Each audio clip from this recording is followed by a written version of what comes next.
Ya, eh, hari ini kita bicara mengenai arkeologi Al-Quran di Nusantara, khususnya tema Kerajaan Banten akhir abad ke-16 Masehi.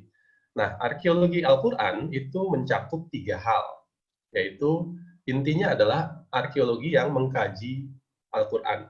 Nah, tiga hal atau tiga cakupannya itu, yang pertama adalah Al-Quran sebagai teks. Jadi teks di dalam Al-Quran itu ada nama, menyebut nama, tempat, ya, peristiwa, benda, dan seterusnya. Itu kategori yang pertama. Kategori yang kedua adalah kita bisa mengkaji proses pembuatan Al-Qur'annya, dalam artian ketika dia menjadi kebendaan, ya. Teks yang awalnya firman, terus kemudian diketik, ditulis gitu ya, ditulis, terus kemudian dijilid menjadi mushaf dan seterusnya. Ya, itu kategori yang kedua. Kategori yang ketiga adalah ketika teks ini menyebar, ya, baik lisan maupun tulisan, ya, ke berbagai tempat di dunia, ya, dan di berbagai masa, termasuk juga misalnya hari ini ke Banten, ya, sehingga bisa jadi atau boleh jadi kita tidak ketemu Al-Qur'annya di Banten gitu ya, tetapi kelihatan betul bahwa misalnya ada makam, ada tulisannya ayat-ayat Al-Qur'an gitu ya, ada masjid yang jelas-jelas merupakan perintah untuk mendirikan sholat dan seterusnya begitu ya. Baik, untuk kesempatan pertama kami minta kesediaan Saudara Gilman, ya. Ini arbitrer saja karena banyak sekali topik yang bisa kita angkat, ya, tema yang bisa kita angkat. Kita mulai dengan Kerajaan Banten, dan saya ingin berterima kasih sekali pada kawan-kawan, ya, Bapak Ibu sekalian yang memberi ide kepada saya untuk membuat acara ini, gitu ya. Salah satunya Pak Hari Waluyo, ya, beliau bilang, Mas, coba dibuat yang berseri, kita kumpulkan ya khasanah, nanti silakan membuat jejaring, bisa dalam bentuk tulisan bareng, ya, bisa dalam bentuknya jalan bareng, kerja bareng, dan seterusnya. Jadi mungkin saja akan tercipta beberapa kerjasama ke depan gitu. Baik, Saudara Gilman, kami persilakan. Silakan Mas Gilman. Oke, terima kasih Mas Abe atas waktunya. Assalamualaikum warahmatullahi wabarakatuh. Waalaikumsalam. Waalaikumsalam. Selamat malam Bapak-bapak, Ibu-ibu, Mas-mas, dan Mbak-mbak sekalian yang sudah bergabung di dalam salah satu seri ya Mas Abe ya, dari seri-serinya gitu mengenai pembahasan tentang arkeologi Al-Quran yang berkaitan langsung atau khusus terhadap Nusantara gitu ya, atau di Indonesia. Sebelum saya mulai, mungkin yang pertama saya ingin mengucapkan dulu untuk kebetulan hari ini kita bertepatan dengan hari ulang tahun ya Mas Abe ya, hari ulang tahun Purbakala ke-107 kalau tidak salah. Jadi kami mengucapkan selamat hari ulang tahun Purbakala yang ke-107, dan memang pertama kali saya diminta oleh Mas Abe gitu untuk mengisi seri diskusi ini. 2 kali reschedule ya Mas Abe ya, tetapi reschedule yang kedua ini karena memang pas momennya sehingga Mas Abe mencocokkan gitu dengan hari ulang tahun Purbakala ke-107. Nah, untuk pemaparan saya mungkin sebetulnya kalau kita berbicara mengenai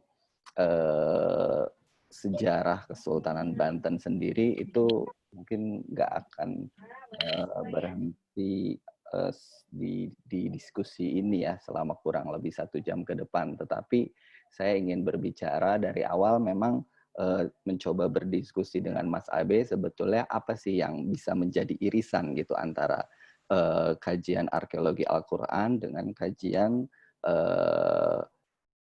Banten, sejarah Banten sendiri gitu, sehingga kita bisa membuat artinya satu benang merah gitu antara kedua kajian ini seperti apa. Nah, itulah yang menjadi diskusi awal saya sendiri dengan Mas Abe gitu. Maka dari itu saya mencoba untuk dasarnya apa yang sudah saya pelajari termasuk di bangku perkuliahan dan menjadi salah satu topik di dalam kajian tesis saya. Ternyata memang dari sebegitu panjangnya Kesultanan Banten, dari mulai awal abad ke-16 hingga akhir abad ke-19 itu saya melihat memang ada satu momen di mana momen yang menjadi judul saya ini, Banten akhir abad ke-16 Masehi, adalah menjadi satu momen penting di dalam bisa dibilang stepping stone-nya Kesultanan Banten gitu. Jadi latar belakang saya mengangkat judul Banten akhir abad ke-16 Masehi ini karena di periode akhir abad 16 Masehi ini banyak sekali kejadian-kejadian yang terrepresentasikan kalau kita berbicara perspektifnya arkeologi ke dalam temuan-temuan yang hingga saat ini kita bisa kaji gitu. Nah, dari kajian-kajian itulah bisa merepresentasikan mengenai kejayaan Banten pada abad-abad selanjutnya hingga sampai keruntuhannya gitu di abad ke-19. Oke, Mas Abe. Kalau kita berbicara mengenai Banten, kita tidak terlepas dari ada namanya satu tokoh gitu ya, Sunan Gunung Jati dari Kesultanan Cirebon yang pertama kali datang lalu mulai merintis institusi yang ada di wilayah barat dari Pulau Jawa dan kemudian dilanjutkan oleh putranya Maulana Hasanuddin dan menjadi sultan pertama di Kesultanan Banten. Nah, kalau kita melihat dari mungkin di sini bapak-bapak, ibu-ibu, mbak-mbak dan mas-mas tidak semuanya dari berlatar belakang arkeologi. Jadi saya ingin di awal menjelaskan dulu sebetulnya seperti apa sih gambaran Kesultanan Banten pada masa lalu gitu, pada masa kejayaannya khususnya. Jadi kalau kita lihat di layar ada peta wilayah Jawa bagian barat, memang Banten itu berada di ujung sebelah utara barat Pulau Jawa gitu. Tetapi kalau kita melihat masa lalu, Banten ketika menjadi kesultanan itu luar biasa pengaruhnya gitu secara politik memang. Tetapi di luar politik ternyata pengaruhnya lebih luas lagi di luar Bapak Ibu melihat peta yang ada di layar ini gitu. Jadi kalau kita melihat sebetulnya cakupan luasannya tuh pusat kekuasaannya sangat kecil gitu, tetapi jangkauan terluasnya mungkin hanya hingga wilayah selatan Sumatera gitu dan tidak sampai menuju wilayah pertengahan Jawa. Tetapi kalau kita berbicara mengenai sumber-sumber yang ada, itu ternyata luar biasa sekali gitu. Sumber-sumber yang ada mengenai kesejarahan Banten, kita bisa berbicara bagaimana pengaruhnya tidak hanya menjangkau dari wilayah kekuasaannya saja, tetapi bisa sampai ke wilayah-wilayah lain bahkan di luar Nusantara pada masa itu gitu. Nah, inilah yang menjadi gambaran bagaimana diskusi kita malam ini, bahwa seperti apa sih sebetulnya hubungan-hubungan yang terjalin pada masa itu antara Banten sebagai kesultanan, salah satu kesultanan di Nusantara yang sudah bernafaskan Islam gitu dengan wilayah-wilayah luarnya, khususnya luar Nusantara. Nah, kalau kita berbicara kajiannya mengenai Quranic Archaeology ini, nanti ada beberapa sebetulnya yang coba saya ungkap di sini sebagai irisannya gitu. Nah, itu sambil berjalan saja materinya, seperti itu. Oke, next. Sebagai gambaran awal lagi, saya ingin menjelaskan, kalau di awal saya menjelaskan mengenai bagaimana sih kurang lebih latar belakang wilayah atau jangkauan dari Kesultanan Banten secara kekuasaan ini. Yang selanjutnya, boleh Mas Abe next. Saya lebih berbicara kepada riwayat Sultan yang memerintah, gitu. Karena di judul saya dijelaskan bahwa sebetulnya di akhir abad ke-16, mohon maaf, jadi di situ ada beberapa sultan yang menurut saya memiliki peranan yang sangat penting gitu di dalam memajukan Banten menjadi suatu emporium pada masa itu. Jadi kalau kita berbicara mengenai Sultan pertama Maulana Hasanuddin yang memerintah pada medio abad ke-16 gitu ya. Ini memang menjadi cikal bakal gitu, menjadi menjadi tonggak awal gitu berdirinya Kesultanan Banten. Nanti saya coba bahas satu persatu. Lalu ada Maulana Yusuf, anak dari Maulana Hasanuddin yang memerintah hanya 10 tahun gitu, dan selanjutnya dilanjutkan oleh penerusnya putranya Maulana Muhammad yang juga memerintah hanya sekitar 16 tahun gitu ya. Dan yang paling menurut saya yang paling menjadi satu sorotan di sini adalah sebetulnya saya ingin menyorot lebih kepada Sultan yang keempat dari Kesultanan Banten, Sultan Abdul Mafakir Mahmud Abdul Qadir, atau sebetulnya sebelum diberi gelar Sultan Abdul Mafakir Mahmud Abdul Qadir ini, beliau bernama Pangeran Ratu gitu, merupakan anak dari Maulana Muhammad. Jadi kalau kita melihat periode pemerintahannya gitu, Mas, pemerintahannya ini luar biasa panjang, meskipun secara latar belakang memang Sultan atau Pangeran Ratu ini baru diangkat sebagai Sultan pada usia 5 bulan gitu, karena nanti kita berbicara mengenai latar belakangnya. Tetapi di sini panjangnya pemerintahan Sultan Abdul Mafakir Mahmud Abdul Qadir ini menjadi salah satu tonggak untuk kemajuan Banten pada abad-abad setelahnya gitu. Nah, seperti apa sebetulnya riwayat dari Sultan Abdul Mafakir Mahmud Abdul Qadir ini? Nah, lalu kalau kita berbicara sultan-sultan setelahnya, memang ini juga dua sultan setelahnya itu salah satu sultan yang sangat dikenal sekali hingga sekarang gitu. Bagaimana keduanya ini juga terjadi isu-isu perpecahan gitu antara orang tua dengan anak, antara Sultan Ageng Tirtayasa dengan Sultan Haji dan lain sebagainya. Nah, inilah fase-fase di mana Banten ini sudah mulai mengalami penurunan gitu ya, secara politik, sosial, dan ekonominya. Tetapi saya lebih menyoroti ke hal-hal yang sangat fundamental di sini, yakni di akhir abad ke-16. Bagaimana akhir abad ke-16 ini menjadi momentum sebuah kesultanan yang ada di ujung barat Pulau Jawa menjadi suatu emporium yang sangat pada waktu itu sangat seksi ya, dunia melihat sekali gitu Kesultanan Banten sebagai satu melting pot yang mungkin bisa dibilang kalau sekarang Singapuranya gitu ya, Singapuranya Jawa, seperti itu. Oke, next.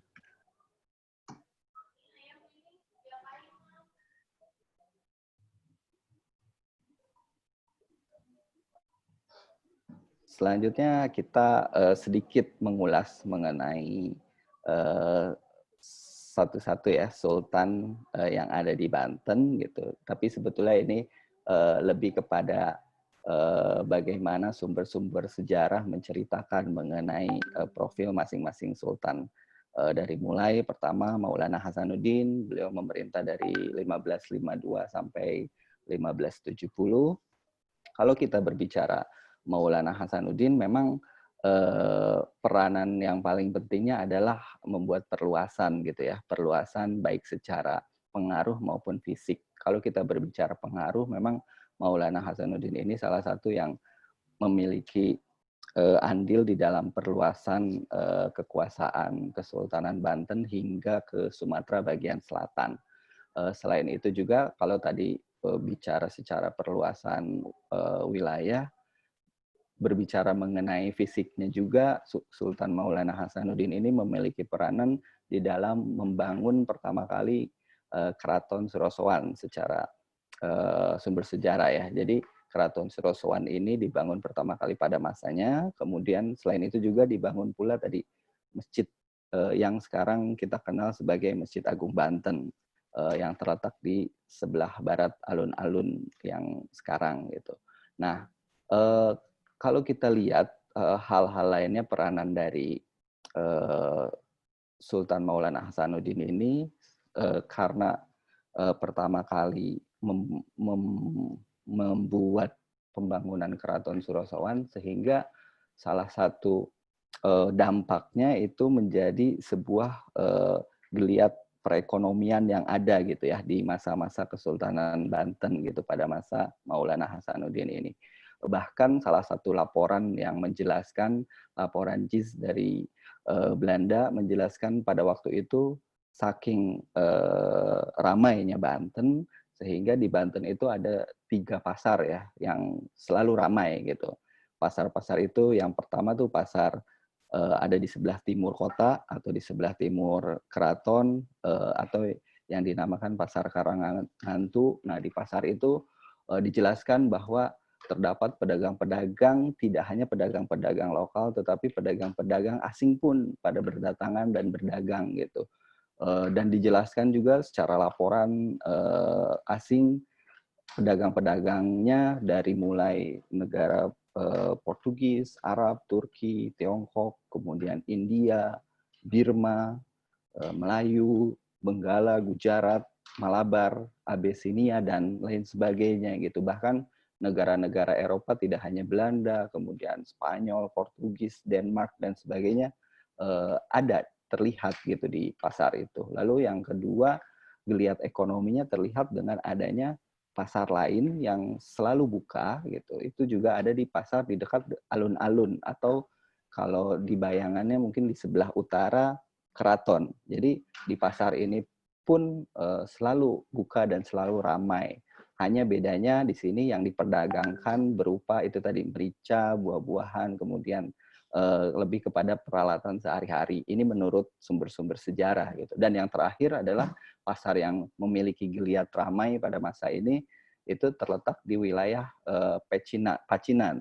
Pacinan ini kalau kita gambarkan itu di wilayah sebelah barat dari keraton gitu, dari keraton. Dan di pasar Pecinan ini memang karena namanya Pecinan jadi banyak orang-orang Cina di sana dan dibuka setiap hari ramai gitu. Jadi kita bisa melihat pada masa Maulana Hasanuddin ini sebagai masa tonggak dimulainya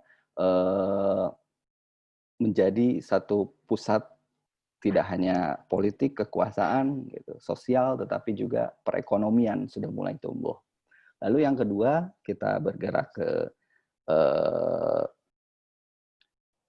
Sultan yang kedua, Maulana Yusuf. Nah, kalau Sultan yang pertama tadi, Maulana Hasanuddin, beliau wafat di tahun 1570 Masehi ya, dan dimakamkan dekat dengan Masjid Agung Banten Lama yang sekarang. Jadi kalau mungkin bapak-bapak, ibu-ibu datang berwisata ke Banten Lama, ada Masjid Agung Banten.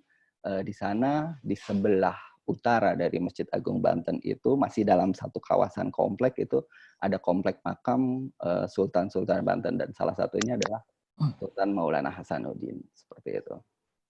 Oke, lalu yang kedua Sultan Maulana Yusuf. Ini memerintah tahun 1570 sampai 1580, memerintah sepeninggal ayahnya Maulana Hasanuddin. Peran yang dilakukan oleh Maulana Yusuf ini lebih kepada memperluas kekuasaan Kesultanan Banten di wilayah Jawa bagian barat. Jadi memang pada masa itu di 1570 sampai 1580 itu masih ada pengaruh-pengaruh atau wilayah-wilayah yang masuk ke dalam kerajaan Sunda gitu. Jadi pra-Islam. Nah, tetapi pada masa Maulana Yusuf beliau lebih fokus ke dalam perluasan kekuasaan di wilayah Sunda, sehingga kalau kita berbicara secara geografis, beliau lebih memperluas kekuasaannya ke wilayah selatan dari Banten, seperti itu. Lalu peranan lainnya dari Sultan Maulana Yusuf ini, kalau tadi berbicara Sultan pertama itu membangun keraton Surasawan, dan Sultan yang kedua ini Maulana Yusuf itu lebih kepada penguatan dan penebalan. Jadi kalau berbicara mengenai tinggalan arkeologi yang ada di Keraton Surasawan, itu jelas terlihat dari hasil penggaliannya bahwa ada beberapa fase pembangunan keraton. Nah, salah satunya adalah fase pembangunan yang dilakukan oleh pada masa Sultan Maulana Yusuf ini. Jadi ada penebalan tembok keliling di dalam benteng Surasawan, dan itu jelas terlihat sekali perbedaannya. Nah, selain itu juga selain penebalan tembok keliling juga pembuatan tembok keliling kota. Jadi memisahkan antara pusat kota Banten, Kesultanan Banten pada masa itu di luar keraton gitu dengan wilayah luarnya gitu. Nah, itu juga dibuat pada masa Kesultanan Maulana Yusuf. Lalu hal yang lebih menarik lainnya dari peranan Maulana Yusuf ini sudah mulai masuk ke dalam ranah bagaimana sebuah institusi kesultanan Islam bisa sustain lebih lama dengan mengatur perairan yang ada. Jadi dengan mengatur irigasi, dengan mengatur air bersih kebutuhan kota dan juga kebutuhan kerajaan atau kesultanan gitu. Nah, pada masa inilah Maulana Yusuf membangun salah satu danau buatan namanya Danau Tasik Ardi. Di situ air sudah mulai dikelola dengan baik gitu oleh Kesultanan Banten yang bisa dipergunakan oleh istana maupun masyarakat sekitar gitu. Di situ ada proses filterisasi yang dilakukan. Ini sudah menggunakan teknologi-teknologi sehingga air itu bisa dipergunakan dalam kehidupan sehari-hari mereka. Jadi ini luar biasa juga peranan Maulana Yusuf di sini. Lalu di akhir periodenya memang Sultan Maulana Yusuf ini wafat di tahun 1580, tapi yang paling menarik adalah ketika dimakamkannya. Kalau melihat pendahulunya, Sultan pertama Maulana Hasanuddin itu dimakamkan dekat dengan Keraton Surosowan di sebelah utara Masjid Agung Banten. Kalau Sultan Maulana Yusuf ini justru dia dimakamkan jauh dari pusat kekuasaan gitu. Nah, Maulana Yusuf ini dimakamkan di wilayah namanya Pangkalan Gede, itu Kampung Kasunyatan, dan dekat dengan Masjid Kasunyatan. Jadi ini juga yang menjadi sebetulnya highlight saya di dalam diskusi malam ini gitu. Jadi pemakaman seorang sultan di Kesultanan Banten ini secara posisi luar biasa menentukan, karena nanti ini akan saya singgung di akhir paparan saya seperti itu. Jadi Maulana Yusuf ini dimakamkan agak jauh dari pusat kekuasaan atau dari keraton, agak ke wilayah selatan seperti itu. Oke, kita lanjut ke Sultan yang ketiga, itu Maulana Muhammad. Memerintah dari tahun 1580 sampai 1596. Nah, ini merupakan ini juga sama kurang lebih hanya 16 tahun gitu ya. Sultan Maulana Muhammad ini ketika menjadi sultan beliau baru berusia 9 tahun, sehingga ada perjalanan di mana kekuasaan itu dipegang oleh Mangkubumi atau kurang lebih pejabat kesultanan gitu, sampai Maulana Muhammad merasa balik dan juga merasa dewasa dan diserahkan kepemimpinannya gitu kepada Maulana Muhammad. Nah, kalau kita berbicara mengenai Sultan Maulana Muhammad ini, yang paling terkenal memang beliau mulai melakukan perluasan wilayah kembali gitu. Kalau tadi Maulana Yusuf ke arah selatan, ke arah kekuasaan Sunda, tapi Maulana Muhammad kembali lagi ke wilayah seberang, ke wilayah selatan Sumatera. Sampai memang di sini terjadi kontak fisik, peperangan, dan menewaskan beliau gitu, Maulana Muhammad. Nah, sehingga Maulana Muhammad ini tewas dalam pertempuran dan dimakamkan dekat dengan Maulana Hasanuddin, Sultan pertama dari Sultanan Banten, gitu, Maulana Muhammad, di komplek Masjid Agung Banten, seperti itu. Nah, tewasnya Sultan Maulana Muhammad di peperangan itu menjadikan Sultan yang keempat yang menjadi fokus pembahasan di dalam materi malam ini, yaitu Sultan Abdul Mufakir Mahmud Abdul Qadir, atau biasa disebut sebagai Pangeran Ratu. Nah, ketika ayahnya Sultan Maulana Muhammad tewas di pertempuran, usia Pangeran Ratu ini masih berusia 5 bulan. Bayangkan, 5 bulan ya masih sama sekali belum mengerti apa-apa gitu ya.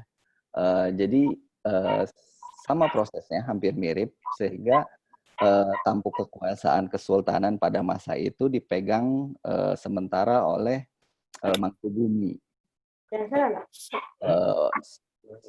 Mangkubumi ini sejenis pejabat ya di kesultanan gitu.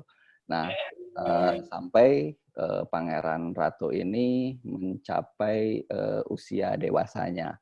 Nah, pada proses perwalian oleh Mangkubumi ini memang terjadi drama-drama gitu ya, kalau kita berbicara dari sumber-sumber sejarahnya gitu. Kalau kita melihat bagaimana drama-drama ini bagian dari perebutan kekuasaan gitu, meskipun Pangeran Ratunya sendiri memang diceritakan dalam kondisi aman gitu, tetapi pergantian Mangkubumi satu dengan yang lain, bahkan terjadi juga salah satu konflik internal gitu, keluarga saling memperebutkan gitu.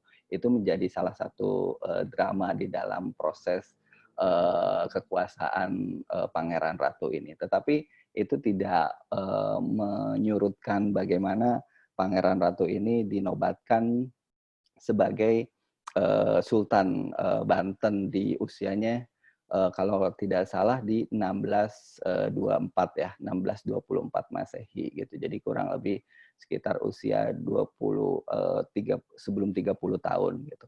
Nah, yang menarik di Sultan Abdul Mufakir Mahmud Abdul Qadir Khanari ini adalah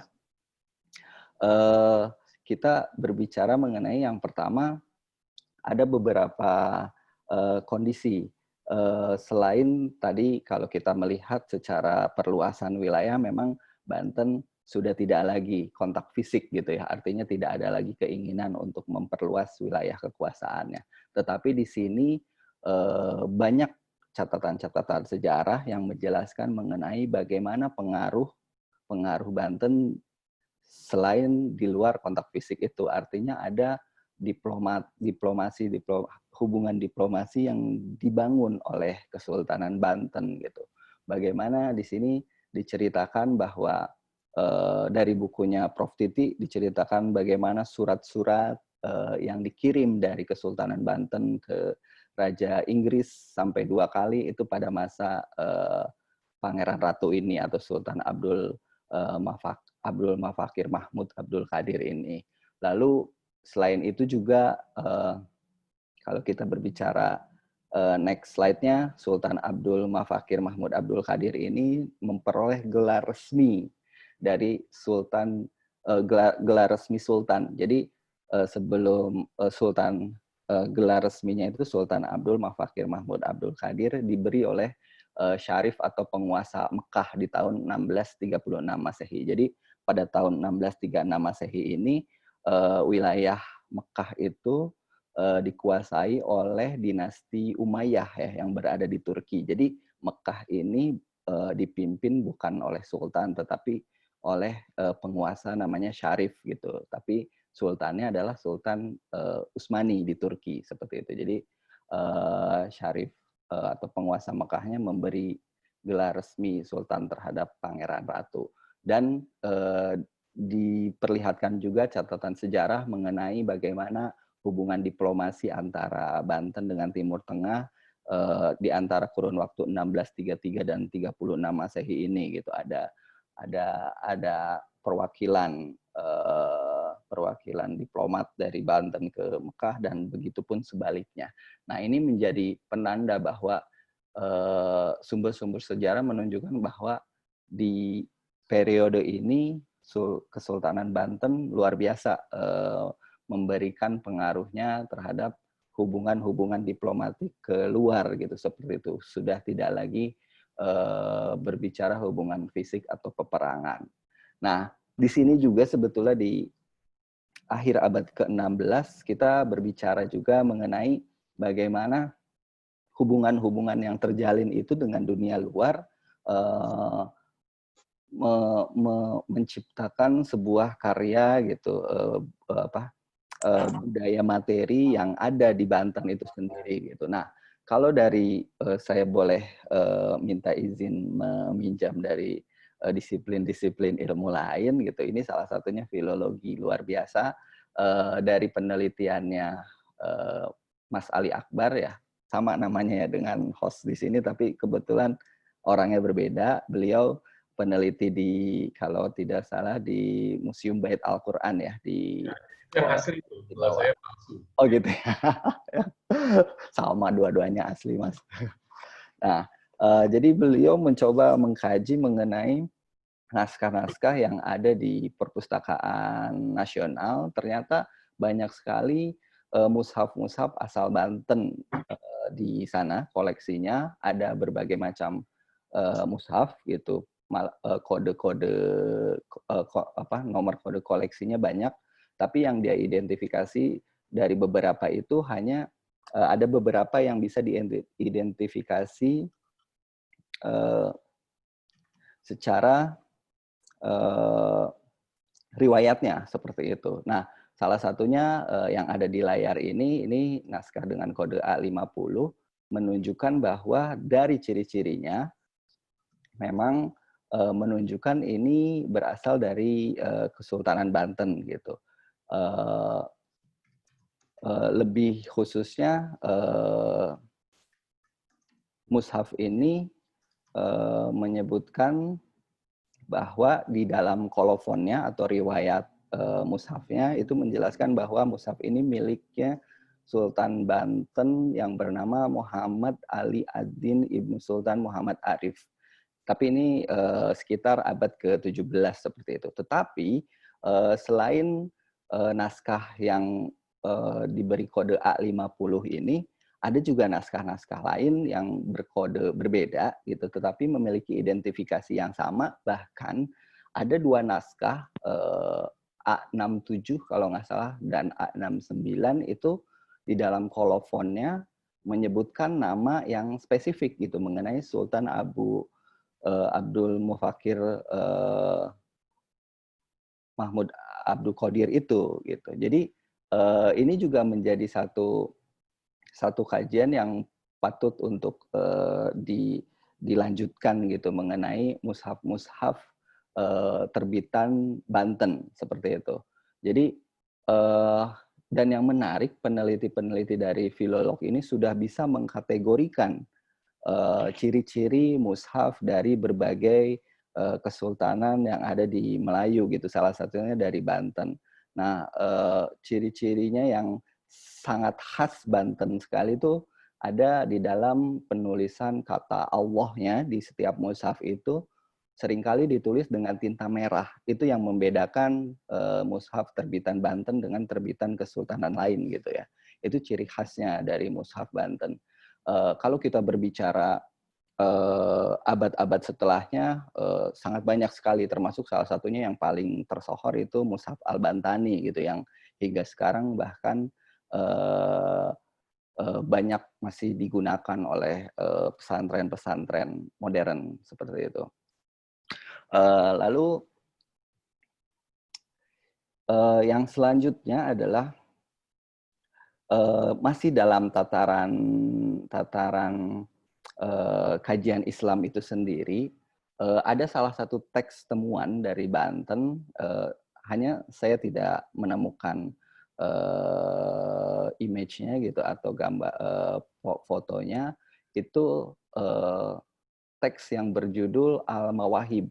Jadi nama panjangnya itu, judul panjangnya mungkin nanti di sini ada partisipan yang bisa memberikan masukan gitu ya. Kalau tidak salah judul lengkapnya itu Al-Mawahib Ar-Robaniyah an Asila Al-Jawiyah gitu.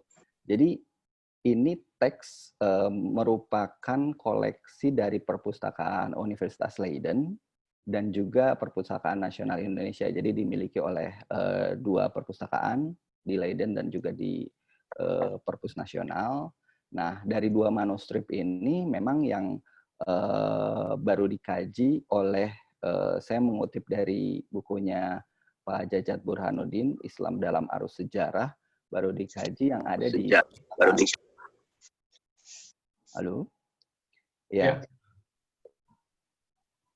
Jadi sambil berjalan di dalam teks ini memang dijelaskan bahwa teks ini adalah dibuat di Timur Tengah seperti itu, tetapi dibuat berdasarkan pesanan. Jadi pesanan dari Sultan Banten, dan Sultan Banten itu adalah Pangeran Ratu atau Sultan Abdul Mufakir Mahmud Abdul Qadir itu. Jadi kurang lebih isi dari teks ini atau kitab Al-Mawahib ini adalah menjelaskan mengenai bagaimana kalau tidak salah perpolitikan suatu institusi kerajaan, lalu bagaimana praktik sebagai penguasa Islam dan lain sebagainya. Jadi ini lebih kepada bagaimana seorang pemimpin Islam di dalam menjalankan praktik politik dan kuasanya gitu di dalam institusi kerajaan. Jadi menurut saya ini menjadi satu temuan yang sangat membantu gitu dari lintas disiplin mengenai bagaimana kita berbicara kajian arkeologi Al-Quran dan juga dikaitkan dengan arkeologi khususnya di Banten seperti itu, Mas Abe. Nah, lalu selanjutnya ini sudah mulai menyangkut ke arkeologisannya, tetapi saya ingin melihatnya dari sudut pandang keruangannya yang ada di Banten. Jadi kalau kita bayangkan Banten pada masa itu sebagai satu emporium gitu, sebagai satu kota multi etnis, pusat perdagangan, pusat ekonomi dunia bisa dikatakan atau regional Asia Tenggara gitu, dengan banyaknya etnis-etnis, tidak hanya etnis-etnis di Nusantara tapi juga di luar Nusantara. Nah, saya mencoba melakukan kajian lanjutan terhadap keruangan yang ada di Banten ini, melihat bagaimana pemisahan etnis-etnis yang ada ini berpengaruh terhadap pertumbuhan kota Banten itu sendiri gitu pada masanya. Jadi secara ringkas ingin saya sampaikan bahwa dari hasil kajian kelanjutan saya terhadap bagaimana Banten pada akhir abad 16 ini menjadi satu pusat perdagangan di dunia, tetapi masih bisa di samping itu masih bisa memanage kotanya sehingga bisa memiliki keteraturan. Nah, salah satunya adalah pemisahan etnis yang dilakukan oleh penguasa Banten gitu pada akhir abad ke-16 ini, 16 Masehi ini. Jadi pemisahan etnis ini memunculkan dua kelompok besar. Yang pertama adalah etnis-etnis yang ada di dalam benteng kota. Itu terdiri dari sultan dan keluarganya, lalu ada etnis-etnis lokal lainnya disebutkan, tetapi masih di Nusantara, jadi ada Jawa, ada Melayu, dan lain sebagainya, dan dua etnis luar gitu, ada etnis Arab dan juga di situ ada Spelwick, etnis Belanda, jadi Belanda sebagai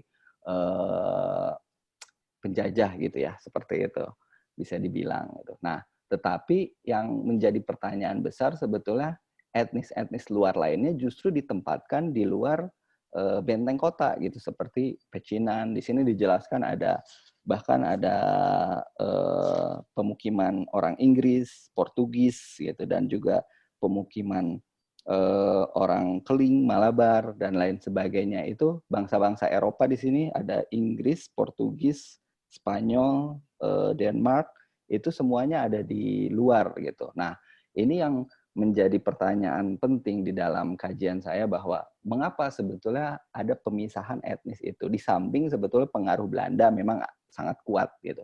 Tetapi apa yang menyebabkan penguasa lokalnya, artinya istana, artinya Kesultanan Banten, menyebabkan dikotomi seperti ini gitu.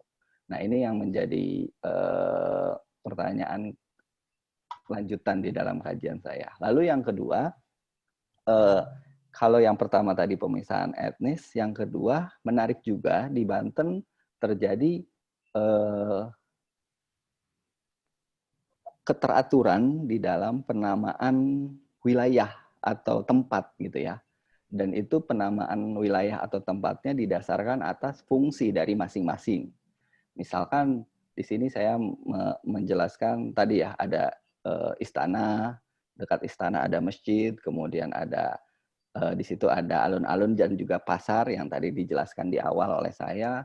Lalu pasar juga selain yang ada di dekat istana, ada di luar, ada 2 pasar yang di sebelah timur dan juga pasar Pecinan yang ada di sebelah barat dekat dengan wilayah Pecinan gitu. Lalu ada identifikasi nama-nama lain di luar itu yang berdasarkan dengan fungsi itu tadi sendiri gitu. Seperti misalkan Kasunyatan ya di sini. Kasunyatan yang berarti tempat yang sunyi. Ini salah satu tadi sebagai tempat dimakamkannya Sultan Maulana Yusuf. Di situ juga ada masjid dan diperkirakan ada pusat pembelajaran juga gitu di bidang agama. Lalu ada di situ ada Kepandean, Panjunan, kemudian Pamarican, Pabeanan, Pakawatan, yang masing-masing tempat ini memiliki kaitan dengan fungsinya masing-masing gitu ya, seperti Pabeanan tempat mengambil pajak gitu ya, terus Pakawatan hal-hal yang berhubungan dengan kawat, biasanya ini nelayan gitu, untuk fungsi nelayan dan lain sebagainya. Jadi yang menjadi poin penting di dalam paparan yang ingin saya sampaikan ini adalah sebetulnya Banten sebagai suatu pusat kekuasaan pada masa itu sudah bisa memikirkan bagaimana sebuah kota yang besar bisa di-manage gitu berdasarkan fungsi. Lalu tadi kita berbicara multi etnis gitu. Tetapi ada pertanyaan besar, kenapa sebetulnya seperti ini gitu. Lalu kita lanjut ke lain. Nah, ini sebagai gambaran ya bagaimana Banten digambarkan oleh orang luar gitu. Ilustrasi yang diambil oleh Blau van der Hem Atlas sekitar tahun pertengahan abad ke-17, sangat padat pemukimannya, jelas sekali perbedaan antara pusat kekuasaan. Di situ ada palace atau istana, lalu ada masjid, kemudian ada benteng kota yang mengelilingi, lalu masih terdapat pemukiman di luar benteng kota itu gitu. Dan ini jelas sekali terlihat pemisahannya. Dan yang terakhir yang ingin saya sampaikan di slide yang terakhir adalah kembali lagi ke tadi Sultan yang memerintah di sekitar pertengahan abad 16 sampai akhir abad ke-16 Masehi. Jadi dari gambaran ini saya ingin menyampaikan bahwa ada 2 sultan yang dimakamkan secara berbeda tempatnya dan jauh dari pusat kekuasaan gitu. Nah, ini memiliki koneksi dengan opini saya sendiri, ini lebih memiliki hubungan dengan bagaimana monumen yang didirikan oleh masing-masing sultan itu. Kalau kita berbicara mengenai sultan pendahulunya, tadi ada Maulana Hasanuddin, Maulana Yusuf, kemudian ada Maulana Muhammad, memang itu salah satu pendiri awal gitu, dan ketiganya dimakamkan di komplek makam dekat dengan Masjid Agung Banten. Tetapi kalau kita berbicara Maulana Yusuf dan juga Abdul Mafakir, tadi Sultan keempat atau Pangeran Ratu itu, karena mereka berdua dimakamkan jauh dari pusat kekuasaan, jadi hemat saya melihat bahwa mereka dikaitkan dengan monumen yang mereka bangun gitu semasa hidupnya. Kalau kita berkaitan dengan Maulana Yusuf, memang Maulana Yusuf ini dimakamkan di tadi komplek Kasunyatan, di situ ada komplek makamnya, lalu ada masjidnya, Masjid Kasunyatan yang didirikan oleh Maulana Yusuf itu sendiri, dan berdasarkan berita-berita sejarah memang dijelaskan bahwa ini bagian dari salah satu pusat keagamaan pada masa Kesultanan Banten gitu. Jadi Maulana Yusuf memang memilih untuk dimakamkan di sana karena berkaitan dengan legacy atau monumen yang dia bangun semasa hidupnya. Nah, kembali ke Sultan keempat, Pangeran Ratu atau Abdul Mufakir Mahmud Abdul Qadir, beliau juga sama dimakamkan malah di paling selatan gitu ya, jauh sekali dari pusat kekuasaan, tetapi berdasarkan sumber sejarah menunjukkan bahwa wilayah Kanari ini memang selain ada komplek makam Sultan Abdul Mufakir, ada juga Masjid Kanari, dan berdasarkan sumber sejarah memang di situ ada juga jalur pengairan gitu, jalur pengairan menuju ke Danau Tasik Ardi kalau kita lihat di layar seperti itu. Nah, jadi ini merupakan bagian dari bagaimana seorang sultan tidak hanya ingin didekatkan dengan masyarakatnya, tetapi ada juga sultan yang membedakan diri, artinya ingin dekat dengan legasinya atau dengan monumen yang dia bangun ketika masa hidupnya. Seperti itu Mas Abe, paparan dari saya kurang lebih. Baik, terima kasih. Banyak sekali yang dipaparkan. Sebelum kita ke tanya jawab, saya lihat tadi ada Pak Fitra Arda. Ada di mana nih? Karena kebetulan banyak sekali. Maaf ya, kita lihat Pak Fitra ada di mana. Iya, hadir Mas Abe. Oh ya, silakan Pak Fitra. Ini kebetulan kita pilih. Rencananya kita mau setiap Jumatan. Mantap. Nah, makanya teman saya kasih nama Zoom-matan. Ya. Zoom-matan ya. Iya. Tapi karena memperingati Hari Purbakala, jadi kita geser dulu untuk yang pertemuan perdana ini di hari Minggu ya, tanggal 14. Silakan Mas Fitra, Pak Direktur. Saya yang komentar nih. Boleh Pak. Ya, makasih Mas Abi, makasih Mas Gilman, saya tim mengikuti. Banyak teman-teman tadi, ada Mas Wani juga saya lihat, ada Mas Santo ya, Pak Irma, banyak teman-teman yang hadir saya lihat. Bagus menurut saya karena di tatanan kehidupan ke depan dunia virtual ini akan menjadi tren gitu ya. Tentu kegiatan seperti ini bagus menurut saya dan perlu kita kembangkan untuk berbagai hal gitu ya. Kita berdiskusi, berbagi ilmu dan lain-lain, dan itu juga efektif, pendanaan juga tidak besar gitu ya, dan kapan waktu kita juga bisa bertemu, mau malam mau pagi bisa saja gitu ya, dan ini akan jadi tren ke depan menurut saya. Bahkan orang jauh pun dunia sudah tidak ada batas ya, mau di luar mana kita bisa undang. Saya mendengar tadi apa yang Mas Gilman sampaikan, barangkali sangat penting ya, ada hal-hal baru, dan memang saya dulu lama juga di BPCB Banten gitu ya, ada hal yang menurut saya yang penting juga apa yang Mas Gilman sampaikan. Sekarang kan kita sedang menggarap jalur rempah Mas Abi, ya akan kita jadikan sebagai warisan dunia rencananya gitu, jalur rempahnya. Tentu Banten bagian menurut saya dari itu. Mungkin banyak tapak-tapaknya di bagian peninggalan arkeologi yang akan menjadi bukti nanti kalau kita mengajukan cerita tentang jalur itu ke UNESCO. Nah, kebetulan saya kan di bagian pelindungan. Nah, kalau bagian pelindungan Direktorat Pelindungan Kebudayaan ini salah satunya termasuk kaitan data dan pengajuan ke UNESCO.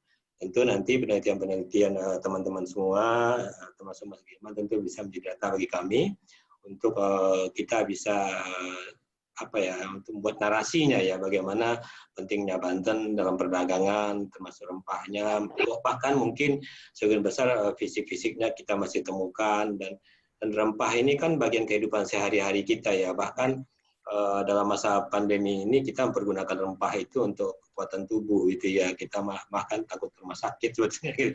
Jadi sekali lagi menurut saya, pertama mungkin diskusi seperti ini bagus. Yang kedua tentu hal-hal penelitiannya itu oleh teman-teman baik di kampus maupun pribadi dan lain tentu akan berguna nanti bagi kami yang kebetulan kita sedang melakukan digitalisasi ya terhadap data-data arkeologi yang kita punya selama ini. Dan data itu kan belum pernah terwujud secara utuh, jadi layanan kita di bidang data itu memang masih jauh dari harapan. Jadi itu yang ke depan mau kita kuatkan termasuk untuk penelitian yang diceritakan tadi itu. Jadi sekali lagi saya apresiasi. Barangkali kita bisa kerjasama dalam berbagai hal ke depan untuk ya berbagai hal lah yang bisa kita wujudkan ya. Kalau kami sekarang mengangkat salah satunya jalur rempah tentu bisa kita gunakan data-data ini. Terima kasih Mas Abe, Mas Gilman dan teman-teman sekalian. Ada Mas Mani juga. Terima kasih Pak Arda, sempat di BPCB Banten ya, lalu Direktur Pelestarian Cagar Budaya dan Perfilman. Sekarang Direktur apa Pak? Fitra saya. Sekarang Direktur Pelindungan namanya. Jadi yang namanya Cagar Budaya itu 3 direktorat sekarang Mas Abe. Direktorat Pelindungan, Direktorat Pengembangan Pemanfaatan dan Direktorat Pembinaan ya. Yang 2 kan ada Pak Yudi di pembinaan lembaga dan SDM gitu ya. Terima kasih Pak Fitra. Ya sama-sama Mas Abe ya. Menyediakan waktunya. Baik, kita ke tanya jawab sambil saya nih mohon maaf masih gagap soal teknis Zoom ini gitu ya. Saya baca dulu sementara ada pertanyaan yang dikirimkan via teks. Mas Gilman ya, ada pertanyaan dari Dwi Budi Harto ya. Ketika masa Sunan Gunung Jati sebagai cikal bakal Banten terkenal dengan syiar Islam berbasis budaya atau seni dengan gamelan. Bagaimana dengan penerusnya? Ya, apakah juga melakukan syiar Islam berbasis budaya? Silakan Mas Gilman. Terima kasih Mas Abe. Pertanyaan dari Ibu Dwi ya atau Mbak Dwi ya? Saya kurang tahu tapi mungkin Bapak ya kayaknya ya. Oh Bapak, oke. Mohon maaf. Oke, memang berdasarkan hasil kajian yang coba saya lakukan terhadap apa yang ada di Banten gitu. Kalau kita melihat, kalau kita berangkat dari temuan arkeologis itu sangat kental sekali nuansa. Kalau tadi dibilang pertanyaannya berhubungan dengan seni dan budaya ya, karena berdasarkan temuan-temuan arkeologisnya itu menunjukkan sekali bahwa itu erat kaitannya unsur-unsur seni dan budayanya gitu. Misalkan kalau kita berbicara dari satu temuan tadi berbicara mengenai mushaf gitu ya, kita berbicara meskipun itu kajiannya filolog, tetapi saya bisa meyakinkan bahwa itu memiliki unsur seni lokalnya yang sangat tinggi gitu, terbukti dari Illuminati yang ada di teks-teks atau mushaf-mushaf yang ada gitu. Lalu kalau kita berbicara dalam konteks arkeologis gitu, banyak sekali peneliti-peneliti atau arkeolog-arkeolog yang sudah mengungkapkan mengenai dari sisi itu unsur seninya. Misalkan ada yang mencoba mengkaji temuan-temuan berupa pecahan-pecahan gerabah yang ternyata mengandung ornamen-ornamen gitu, ornamen-ornamen, dan itu memang dari masa Kesultanan Banten, dan ornamen-ornamen itu mengandung unsur seni juga gitu. Ada ornamen tumbuhan, ada ornamen lainnya. Lalu kalau kita berbicara mengenai misalkan unsur bangunan, bangunan yang hingga sekarang masih ada gitu, itu memang paling banyak itu bangunan peribadatan ya, ada masjid gitu ya, Masjid Agung Banten Lama, Masjid Kesunyatan, Masjid Kanari dan lain sebagainya. Itu juga tidak terlepas dari kajian-kajian atau unsur-unsur seni yang bisa dikaji oleh para peneliti sekarang gitu. Nah, kalau berbicara mengenai bagaimana kita mengkaji dari berbagai perspektif gitu ya terhadap kebantenan ini, memang saya melihat riwayatnya cukup panjang ya Mas Abe ya, dari mulai mungkin gurunya guru saya gitu di sana seperti hasil karya atau tulisannya Pak Hasan Muarif Ambari, Pak Uka Chandra Sasmita ini mungkin gurunya dari guru saya gitu. Lalu guru-guru saya juga ada Ibu Irmawati, betul, Pak Wani, lalu ada Bu Oyen, ya Bu Herianti, itu ada banyak sekali yang mengkaji tentang kebantenan dan dilanjutkan oleh saya. Memang tidak akan berhenti gitu, bahkan mungkin nanti ke peneliti-peneliti selanjutnya yang lebih muda dari saya, seperti itu Mas Abe. Baik, terima kasih. Selanjutnya ada pertanyaan dari Bu Laila. Tadi kirim teks, tapi saya susah nemunya lagi. Jadi kita saya langsung. Ada. Ini ya, Ibu Laila Abdul Jalil ya. Pertanyaannya, di Kerajaan Banten apakah ada konsep seorang sultan dianggap juga sebagai pemimpin dalam bidang agama? Sehingga ketika wafat dimakamkan di dekat masjid. Karena di Kerajaan Aceh yang dimakamkan di dekat masjid adalah ulama, sedangkan sultan memiliki kompleks pemakaman khusus untuk keluarga sultan. Nah, memang dari hasil temuan di lapangan gitu ya, menunjukkan bahwa ini yang sangat unik. Jadi kalau kita berbicara kompleks pemakaman sultan yang ada di Banten itu, mungkin hingga saat ini saya baru menemukan ada 3 kompleks besar gitu. Tadi yang 2 kita udah singgung, ada kompleks makamnya Sultan Maulana Yusuf yang di wilayah Kasunyatan, lalu ada Sultan Abdul Qadir Kanari. Nah, 2 kompleks ini memang tidak berdiri sendiri gitu, sultannya saja, tetapi didampingi oleh beberapa tokoh. Bahkan dari berita sejarah Banten menjelaskan bahwa mengapa Sultan Maulana Yusuf dimakamkan jauh dari Surosowan, artinya dimakamkan di wilayah Kasunyatan, karena di situ juga dimakamkan guru agamanya atau guru bimbingannya gitu, yang bergelar saya lupa namanya, tetapi memang dia berdekatan gitu di dalam satu kompleks itu. Begitupun dengan Sultan Abdul Qadir Kanari. Di kompleks makam Sultan Abdul Qadir Kanari itu dimakamkan juga tidak hanya Sultan itu, Pangeran Ratu, tetapi juga ada anaknya, lalu ada tokoh agama di situ juga atau ulama gitu. Nah, itu pun terjadi sebetulnya.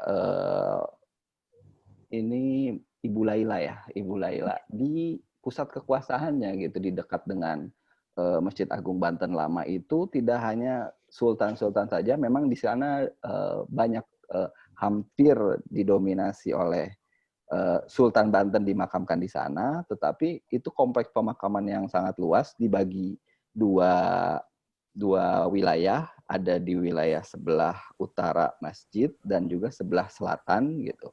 Kalau bisa dibayangkan, nah di 2 wilayah itu di masing-masingnya banyak sekali makam, dan berdasarkan sumber sejarah juga menyebutkan tidak hanya sultan tetapi kerabat dan juga ulama, tokoh agama juga dimakamkan berdekatan gitu. Jadi ini yang menurut saya menjadi satu ciri khas gitu ya, atau keunikan dari Banten gitu. Karena kalau kita berbicara lebih luas lagi, misalkan Jawa gitu ya, karakteristiknya berbeda lagi gitu. Kalau kita pindah ke Cirebon misalkan yang paling dekat, Cirebon itu punya karakteristik yang khas. Dia sultan-sultannya dimakamkan jauh semuanya dari pusat kekuasaan, kemudian di satu bukit gitu ya, Gunung Jati itu, dan semakin tinggi bukitnya semakin statusnya semakin tinggi gitu.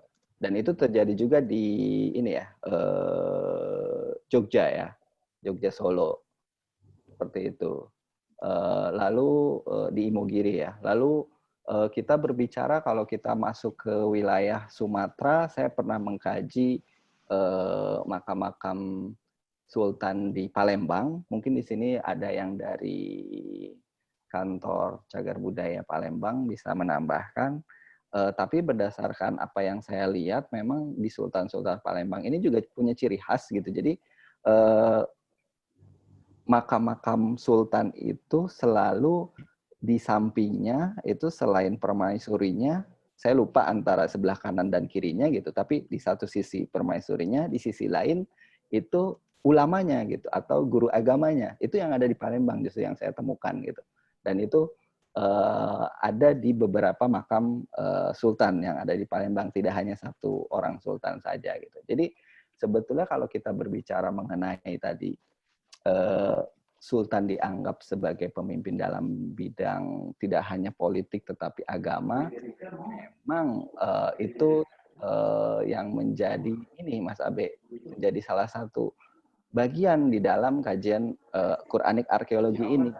Jadi bagaimana pemimpin di dunia tidak hanya menjadi pemimpin bagi kaumnya, tetapi juga pemimpin memberikan contoh teladan terhadap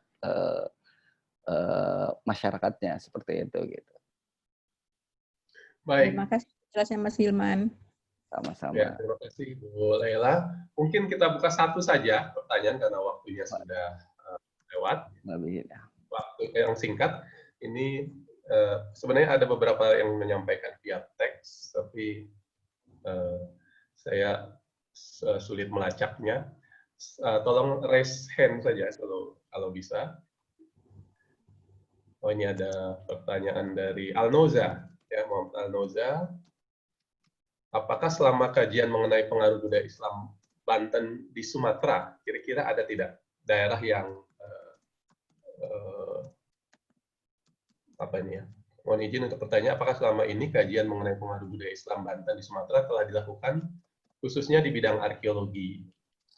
Ya, mungkin Mas Gilman bisa menjawabnya kaitannya dengan Lampung kali ya, Mas Gilman. Ya, betul.